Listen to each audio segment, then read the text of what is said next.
Playboy gave women the opportunity to climb up the celebrity ladder. Look at people like Marilyn Monroe, who became the biggest sex symbol of all time. Pamela Anderson, who starred in Baywatch and is still popular to this day. And one of my personal favorites, Anna Nicole Smith, who became a huge celebrity and was the model for Guess, signing a $50 million contract. One Playboy model went from Mrs. Ohio to Playmate of the Month. However, how did she land herself in the middle of a murder involving her husband and her #1 fan? Let's find out right now.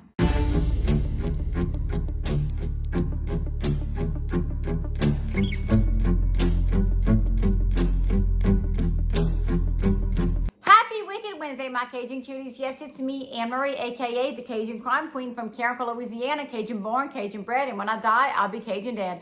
I hope after this video that you like, subscribe, and comment, and don't forget to press notification bell so you never miss a video from me, Anne Marie. I hope you have a beverage. I hope you have a snuggle partner or a snuggle fur partner. Those are the best, and you are ready to hear a true crime story with yours truly. And as always, I want to know, are y'all drinking that water? Are y'all staying hydrated? Are y'all getting those tickers up? Remember, just a quick 20-30-minute walk, especially first thing in the morning, get those endorphins up, and you're going to have an amazing, wonderful day, I promise you. And as always, thank you all very much for joining me on this Wicked Wednesday evening as we discuss another true crime case.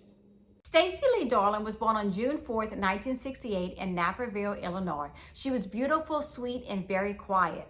She was very talented with crafts and ceramic work. After graduating high school in 1986, Stacey became a manager at a craft store, and in the same building that Stacey worked in on the second floor was a tanning salon. And the man that owned the tanning salon was named Jim Arthur. Do y'all remember tanning salons? I know I did. In fact, I think they're still around. I don't know. I don't use them anymore. But y'all, back in the 2000s, I loved the tanning beds. Oh my gosh, I would lay in them all the time. I had that beautiful sun-kissed glow. Oh, I was rocking it. Anyway, Jim and Stacey began dating despite their 15-year age gap. Jim being 34, Stacey being only 19. The two were inseparable and madly in love. Stacey had a child from a previous marriage, and so did Jim, which Stacey quickly adopted. On June 4th, 1988, the day Stacey turned 20 years old, she and Jim Arthur were married. Stacey became Stacey Lee Arthur. The two were madly in love and completely inseparable. They were smitten with each other. The rest is history. Jim noticed how beautiful and gorgeous his wife was, and he told Stacey, "I think you should model." Stacey agreed. Jim was her manager. He was her biggest supporter. He loved and cherished his wife. She began to do beauty pageants, and Stacey won 32 beauty pageants. She was happy. She had so much confidence. She loved the way she looked. She loved the way she felt, and she knew she wanted to do more pageants. And in June of 1990, Stacey Arthur won Mrs. Ohio, making her the youngest competitor that year. And not only did Stacey win, but she won on her first try, which normally doesn't happen. She was over the moon excited. She was so happy. Jim saw her potential, and he said, "You know what, Stacey? You should be a Playboy model." Now, I know a lot of y'all may find that weird. Why would a husband want his wife to pose nude for the whole entire world to see? Well, he thought that his wife was beautiful. And like I always say, if you got it, you flaunt it. If that makes you feel beautiful, if you want to pose and you want to do you, boo. Yes. So if you feel beautiful and you want to pose and you want to do this and that, you do what you got to do. And Jim knew that his wife had it, and she had it all. All of a sudden, in October of 1990, Stacey Arthur had a gig in Chicago. And Jim said, "Stacey, while we're here in Chicago, why don't we stop at the Playboy headquarters?" As you all know, Hugh Hefner is from Chicago, so the main headquarters for Playboy was in Chicago. In the 90s, Playboy was a huge magazine. Everyone knew Playboy. And Jim wanted his wife to be a Playboy model, so he made arrangements for a photo shoot and some videotaping with his wife, Stacey Arthur. They sent it to Playboy, and of course, Playboy loved it. Stacey was drop dead gorgeous, and she was a beauty queen. And remember, Playboy promotes the girl next door look, so they loved the fact that Stacey Arthur was a beauty queen. The next month, they flew Stacey out to LA where she was going to do a photo shoot. In December of 1990, Stacey Arthur competes in the Mrs. America pageant where she places in the top 10. And the very next month, in January of 1991, Stacey Arthur is on the cover of Playboy, and she is a centerfold, which is very rare. Only a few selected women have ever gotten to be on the cover and the centerfold, all in the same magazine. One other woman that has done it is my personal favorite, Marilyn Monroe. Stacey was so excited. Stacey also wanted to be a country singer, so she was flying out to Nashville, and Playboy was supporting her fulfill that dream. Stacey wanted to be a household name. She loved the fact that she was not only a Playboy model, but she was a wife and a mother. Stacey never allowed the glitz and glamour to go to her head. She would always go back home. She would be the wife and mother she was supposed to be and love the wholesome family feeling. Jim Arthur was extremely proud of his wife and loved the fact that she loved her in Playboy.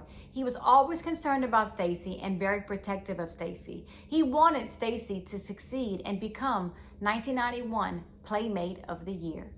In the 90s, Playboy had these 1-900 numbers where these callers would call in and you would get to speak to an actual playmate. And it was $3 a minute, which that's very expensive, $3 a minute. But anyway, the caller could not say anything inappropriate because if they did, the call would be disconnected. There was not only the caller and the playmate on the phone, but there was an operator on the phone listening to everything, and the operator would disconnect the phone if the caller would say things that were inappropriate. A lot of people love the fact they can speak to an actual playmate. Stacey started being one of the playmates behind the phone calls. She would make $150 for 3 hours, which is a good chunk of change back then. Stacey wanted to do whatever she could to become Playmate of the Year. Around this time, a caller named James Lindbergh started calling into the phone line. He was a 32-year-old lonely man living in California. He was very odd, and the playmate said that whenever he would call in, he was very emotional, very sad. He would discuss how he missed his grandmother and how emotional he was. He was just a weird, strange man living in California. Stacey began taking his calls.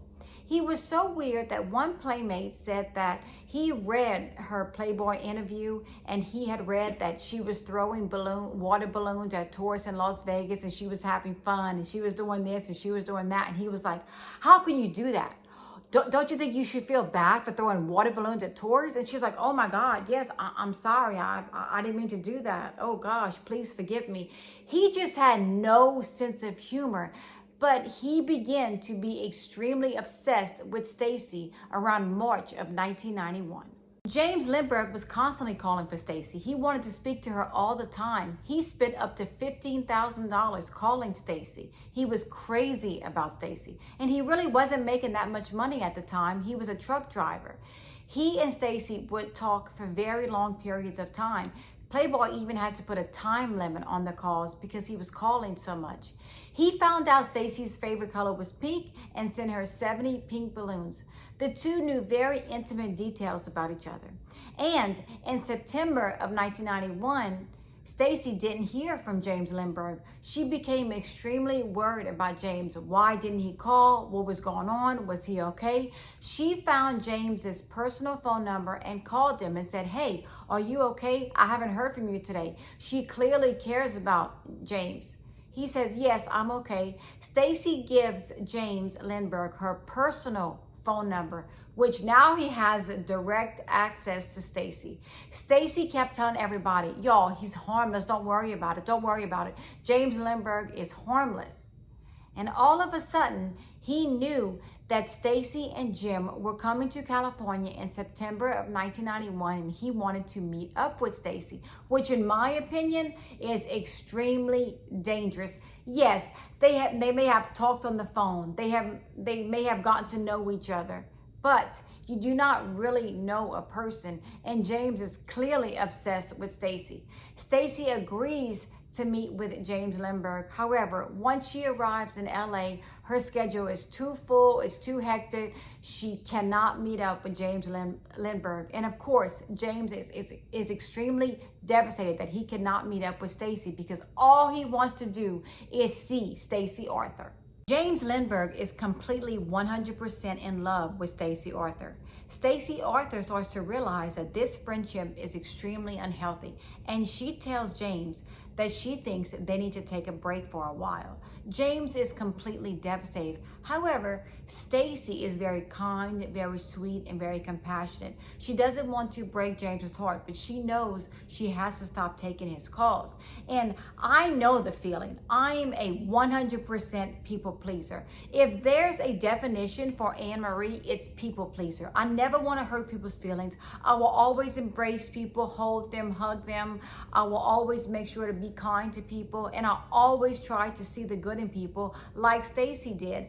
However, when you are that kind of person, number one, people take advantage of that. And number two, people get the wrong idea. So we have to be careful when we're giving out that compassion and that kindness, because people can mistake it for, oh, she likes me, she wants to be with me. And I believe that's how James started feeling towards Stacey. He took Stacey's kindness for, she wants a relationship with me. James was so heartbroken and devastated that he couldn't speak to Stacey anymore. And remember, he knew exactly where Stacey lived. In October of 1991, James Lindbergh took a train from Sacramento, California to Cincinnati. Then he rented a car to Stacey's hometown, where he checked into a local motel and began looking for Stacey Arthur. On October 29th, 1991, James went to a local gift shop and bought several gifts for Stacey Arthur. Then he got in his car, went downtown, and began looking for Stacey Arthur. However, he ran into Jim Arthur instead, Stacey's husband. He asked Jim Arthur, hey, can you give these gifts to Stacey? I would love a photograph, an autograph from Stacey. Is there any way I can meet her? Jim pretty much became extremely annoyed with James Lindbergh and basically told him to get lost. James walks away. Jim Arthur goes back into his tanning salon and tells his employees, hey, if this man comes back looking for me, y'all call the police, because he seems extremely agitated. Jim Arthur decides to leave the tanning salon. He is walking towards his car, which is parked right in front of the building, when out of nowhere, James Lindbergh begins yelling and running towards Jim Arthur. Then he pulls out a firearm, and James begins firing shots into Jim Arthur in his face, chest, and back at a very close range, killing Jim Arthur instantly. James Lindbergh realizes that there are dozens of witnesses, and that is when James Lindbergh takes his own life using the same firearm. James Lindbergh was clearly unstable. The police notify Stacey Arthur, and she is devastated. She loses it. She lost the love of her life. She lost her husband. She did not think that James Lindbergh was this dangerous. She believed he was harmless. However, he was so dangerously obsessed with Stacey that he traveled over 2,000 miles to meet Stacey Arthur. He wasn't in his right mind at the time. The police went to James Lindbergh's hotel room, and that's when they found several photographs of Stacey Arthur. James Lindbergh had decorated his room with tons of photographs of Stacey Arthur. They also find 31 recorded conversations between he and Stacey. This man was clearly obsessed with Stacey Arthur, and he didn't know what to do with himself. He also became extremely jealous of Stacey's husband, Jim Arthur. He wanted Jim out of the picture. He wanted Jim gone. He did not know how to function. And I think what really got to him was that Stacey told him that they needed to take a break in their phone calls. Stacey didn't want to go just end everything. She wanted to be nice and please him and say, hey, look, we just need to take a break for a while. But he couldn't take it. And James Lindbergh had quit his job, and his neighbors said that he was acting very unhinged before he left for Ohio. He just couldn't take the fact that Stacey Arthur was no longer speaking to him. Stacey Arthur was completely devastated and heartbroken over the loss of her husband, Jim Arthur. And people say that Stacey Arthur was never the same. Stacey Arthur says that she was essayed by 3 bodyguards at the Playboy mansion. However, the bodyguards say it was all consensual. And that's when Stacey Arthur sues Playboy for $70 million for not taking care of her safety. She believes that Playboy did not protect her. However, according to one of Stacey's friends, she had no grounds to stand on. There was no evidence of anything. So Stacey Arthur decides to drop the lawsuit completely. Stacey Arthur was just heartbroken about the entire situation. She didn't know how to live with herself. She knew that Jim Arthur was the love of her life, and she always thought that she could never recover from this. She lived her whole life searching for that love again. However, she never found it. And in 2019, Stacey Arthur passed away from a brief illness at only 50 years old. My final thought, I always give y'all my final thought. And my final thought is always be careful who you let into your life. Stacey had no clue that James Lindbergh was this harmful. She had no clue that he would travel 2,000 miles just to take the life of her husband. So you never know who is in your life. You never truly know someone until you are with them, until you hang around them, until you are in their presence. Stacey had no idea that James Lindbergh was this unhinged. She was just having a conversation with him on the phone. She didn't know that he actually thought in his mind they were in some type of relationship. And when Stacey told him, look, we got to take a step back. We have to take a break. He could not wrap his head around that. He did not want to lose Stacey. He did not want her out of his life. So he becomes even more obsessed, and he becomes extremely jealous of Jim Arthur, that he takes Jim Arthur's life, and then he takes his own life. So you have to be careful, because Stacey thought that she was just doing the right thing. She just thought she was just having harmless phone calls with this man. But in his mind, it wasn't like that. And like I said earlier, I'm a people pleaser. I always want to please people. But sometimes people get the wrong idea.